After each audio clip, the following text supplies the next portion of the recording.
सियोंजो के फीलिंग्स जानने के बाद हनी तो बहुत खुश थी। रात में बैल्कनी में खड़ी होके वो बस इसी बात को ही सोच रही थी और मन ही मन मुस्कुरा रही थी। तभी वहाँ पे सियोंजो आता है और कहता है, तुम यहाँ पे क्या कर रही हो, सोना नहीं है? हनी कहती है, अगर मैं सोने जाऊँ और कल सुबह फिर से वो खड़ूस वक्सुंजो आ गया तो? सियोंजो कहता है, ठीक है। तो फिर कुछ देर यहाँ पे रहती है और सियोंजो उसे बैकहग करता है। तो हनी कहती है, मैंने कभी सोचा नहीं था कि तुम्हें भी मुझसे प्यार होगा, और इसे हक करके कहती है, सियोंजो मैं तुम्हें बहुत पसंद करती हूँ। और ये कहता है, मैं भी। मतलब कि दोनों के बीच में अब सब कुछ ठीक हो गया है। इधर जुंगू बहुत ही ज्यादा रिग्रेट फील कर रहा था क्योंकि हनी के मर्जी के बिना वो हनी को किस करने गया, जो कि गलत है। इसलिए जुंगू बहुत ही ज्यादा अपसेट है और सोचता है वो हनी से माफी मांगेगा। इसलिए नेक्स्ट डे हनी के लिए बहुत अच्छा खाना लेके कॉलेज जाता है। तो वहाँ पे एक नोटिस में लिखा होता है कि सियोंजो और हनी डेट कर रहे हैं और सियोंजो ने अपना फीलिंग्स हनी को कॉन्फेस किया है। और ये नोटिस जुंगू भी पढ़ता है। वो तो बहुत सैड हो जाता है और हनी के लिए जो लंच लेके आया था वो कॉलेज कैंटीन के बाकी लोगों को दे देता है। इधर हनी अपने दो दोस्तों को सारी बात कहती है। वो दोनों तो हनी के लिए बहुत खुश होते हैं और कहती है, आखिरकार तुम्हारा 4 साल का प्यार पूरा हुआ। और हनी की तो खुशी की कोई ठिकाना ही नहीं थी। जूरी कहती है, वो सब तो ठीक है, पर जुंगू का क्या होगा और यून हेरा का? हनी कहती है, सियोंजो हेरा से बात करेगा और मैं जुंगू से। इधर सियोंजो हेरा से बात करने के लिए जाता है। हेरा कहती है, मुझे पता था कि ये एक न एक दिन होगा, पर मुझे सच में नहीं लगा था कि ये दिन इतना जल्दी आ जाएगा। तुम्हारे मॉम को तो पहले से सब कुछ पता था, तो अब सब कुछ ठीक है ना? सियोंजो कहता है, अब उसे कॉन्फेस करके बहुत हल्का फील हो रहा है। हनी ना सच में बहुत अजीब है। वो ऐसा सवाल है जिसका कोई आंसर नहीं है। हेरा कहती है, हाँ, और तुम उसी सवाल से भागने की कोशिश कर रहे थे, शायद इसलिए तुमने मुझे भी हाँ कहा। सियोंजो उससे माफी मांगता है और कहता है, मुझे सच में लगा था कि हम दोनों एक अच्छी जोड़ी बन सकते हैं। मैं तुम्हारे साथ कंफर्टेबल होता हूँ। हेरा कहती है, तुम प्यार को भूल के मेरे अंदर कंफर्ट ढूंढ रहे थे।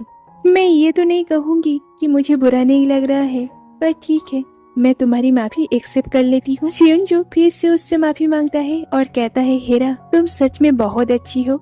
आज ये सिचुएशन पूरे की पूरी सियोंजो के वजह से हुआ है। अगर वो पहले ही अपना फीलिंग समझ जाता तो आज ये दिन देखना न पड़ता। उसके गलत डिसीजन के वजह से हेरा और जुंगू दोनों ही दुखी है। हेरा इतनी दुखी होती है कि वो 4 घंटे तक लगातार टेनिस प्रैक्टिस करता है और उसकी ये हालत कांग बाहर से देखता है तो वो उसके लिए एक ड्रिंक लाता है। वो इतनी ज्यादा थक जाती है कि वो तो कैन का ढक्कन भी खोल नहीं पाती और कांग के कंधे में सर रख के बहुत ज्यादा रोती है और सियोंजो के साथ बिताया हुआ हर एक पल को याद करती है। कांग को भी उसकी दर्द फील हो रहा था। इधर जुंगू इतना दुखी होता है कि अकेले बैठ के शराब पीता है और हनी जब उसे कॉल करती है वो उसे नहीं उठाता। तो हनी रेस्टोरेंट में उससे मिलने के लिए जाती है। पहली बार जुंगू उसे इग्नोर करता है और कहता है, आज मैं बहुत बिजी हूँ इसलिए तुमसे बात नहीं कर पाऊंगा। तभी वहाँ पे सियोंजो आता है और कहता है, जुंगू मैं हनी से प्यार करता हूँ, हमें तुम्हारी परमिशन नहीं चाहिए, पर ये हनी के लिए जरूरी है, इसलिए अच्छा होगा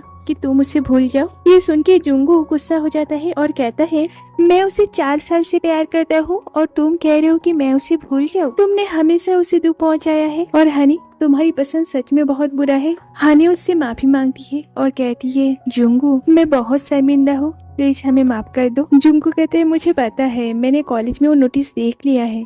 ठीक है, तो सियोंजो आज से मेरा नजर तुम पर रहेगा। अगर हनी की आंखों में एक भी आंसू आई तो मैं तुम्हारी आंख फोड़ दूंगा। इधर पापा बाहर से सब कुछ देखता है। उनके जाने के बाद पापा जुंगू के पास आता है। जुंगू उनके सामने बहुत रोता है। पापा सब कुछ समझ रहा था क्योंकि उन्हें तो सब पता है। और फिर वो दोनों एक साथ ड्रिंक करते हैं। नेक्स्ट डे सियोंजो के पापा ग्रैंडफादर से बात करने के लिए जाता है। ग्रैंडफादर कहता है कि मैंने इन्वेस्टमेंट किया था, उसके बदले सियोंजो के साथ हेरा को शादी करना था। अब जब ये सब नहीं हो रहा है तो मैं भी इन्वेस्टमेंट नहीं करूँगा। ये सुन के पापा बहुत टेंशन में आ जाती है। तभी सियोंजो वहाँ पे आता है और कहता है, मुझे पता है कि मैंने गलत किया है, फिर भी मैं कहूँगा अब हमारी कंपनी में ही इन्वेस्ट करें।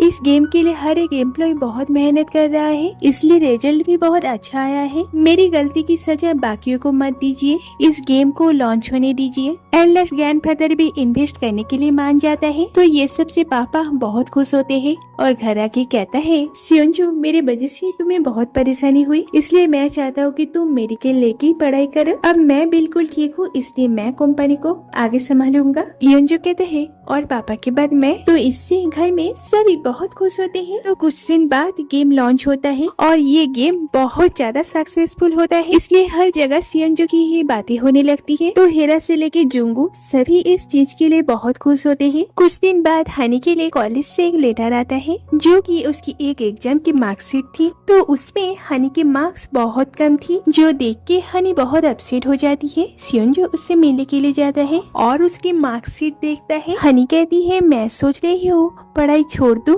क्योंकि मुझे लगता है कि मुझसे और पढ़ाई नहीं होगी। ये कहता है, ताकि तुम पढ़ाई छोड़ के मेरे पीछे पीछे आ सको। सभी अपने फ्यूचर के लिए मेहनत कर रहे हैं और तुम अपने फ्यूचर को लेके इतना लापरवाह हो। हनी को ये सुन के बुरी लगती है, तो इसी बात को लेके उन दोनों में थोड़ी सी लड़ाई हो जाती है। हनी कहती है, अगर मैं इतनी बुरी हूँ तो फिर मैं यहाँ से चली जाती हूँ, और गुस्सा करती हुई घर छोड़ के चली जाती है। सियोंजो भी उसे नहीं रोकता, तो हनी अपने दोस्तों के पास जाती है और मीना के साथ रहने लगती है। नेक्स्ट डे हनी कॉलेज जाती है। वो सोचती है उसके घर छोड़ने की वजह से शायद सियोंजो बहुत परेशान होगा, इसलिए वो उसे चुप चुप के देखने के लिए जाती है। लेकिन देखती है कि सियोंजो तो अपने दोस्तों के साथ बहुत ही मजे में है, जो देख के हनी को बहुत बुरी लगती है और सोचती है, अब तो मैं घर बिल्कुल भी नहीं लौटूंगी। कुछ दिन बाद मम्मी और अपने आप को रोक नहीं पाती, हनी को ढूंढने के लिए बाहर जाने लगती है, पर सियोंजो उन्हें रोक देता है और कहता है, अगर हम लोग ऐसे ही हनी को हमेशा सपोर्ट करेंगे तो वो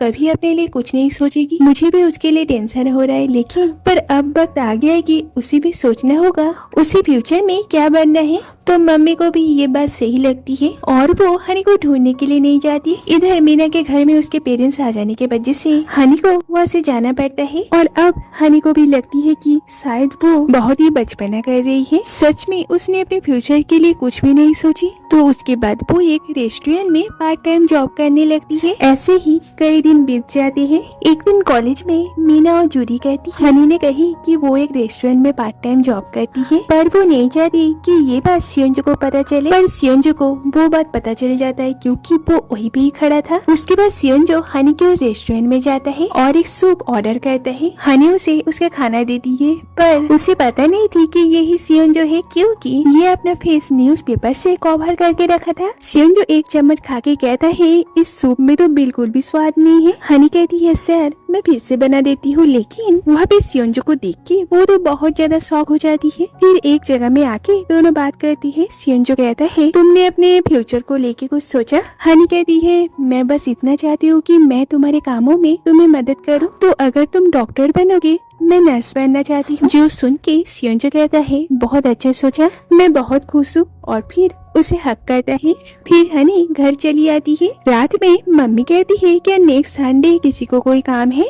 तो सभी को तो कोई ना कोई काम था। मम्मी कहती है, तो फिर सब कुछ कैंसिल कर दो, क्योंकि उस दिन सियोंजो और हनी की शादी है। पहले तो ये सुन के सभी बहुत नॉर्मल रिएक्ट करते हैं, और फिर सबको समझ में आता है और सभी बहुत ज्यादा शॉक हो जाते हैं।